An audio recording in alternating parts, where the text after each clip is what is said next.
Yeah, so the discrepancy feedback loop, I refer to this as the Judge Judy of the brain, and it knows three things about us. It knows what our goals is, our objective, and it knows the effort that we're putting in, and it knows the result that we're getting. Right. So you imagine me. I'm a big lad. I imagine I've got a goal to be as skinny as Mo Farah, you know, the runner, and I need to get there within 2 weeks. So what do I start to do? I start to go out for a jog every day. I'm jogging, and it's killing me. Now, at the end of the week, I may look on the scale and find that, hold on, I've only lost like 3 pounds. Yeah. But I've got like 5-6 stones to lose. So what happens then? My discrepancy, my Judge Judy, this feedback loop would say, well, Levi, are you crazy? You're putting in all this effort of jogging, right? You're not a runner, you're killing yourself, and you've got 2 weeks to do it, and you've only lost 3 pounds. And 1 week's gone. Then it will command me of my next step. It would dictate what I do next. So it may say, in this instance, Levi, knock it on the head, despair. Yeah. So I think, sod this for a laugh, forget this, and I give it up. Yeah?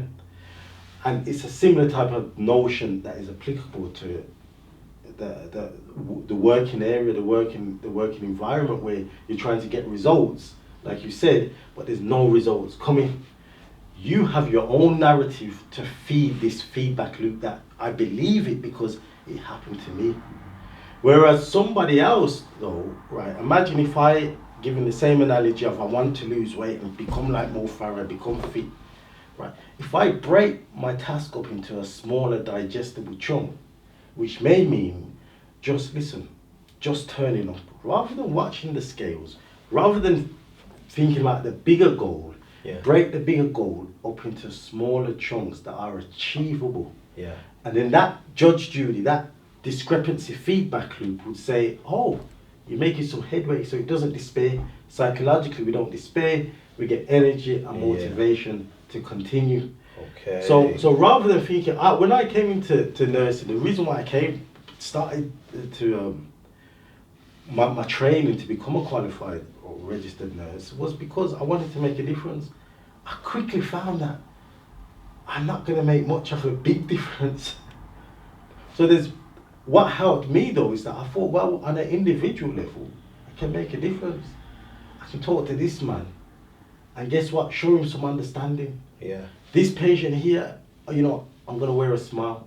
So I thought, all right, what can I give from myself in order to help me, my discrepancy feedback loop, make me feel like I'm doing something significant? Because the point when you feel like I'm not doing anything, that's when work becomes a mundane task that you can force yourself to. And it can't feel like that in this type when we're working with people. You can't just turn up. You can't just turn up. You can't just turn up, because guess what? If you just turn up now, you're supposed to be my worker, and I've come to see you now, Tanayah, and I'm in a bad place. Yeah.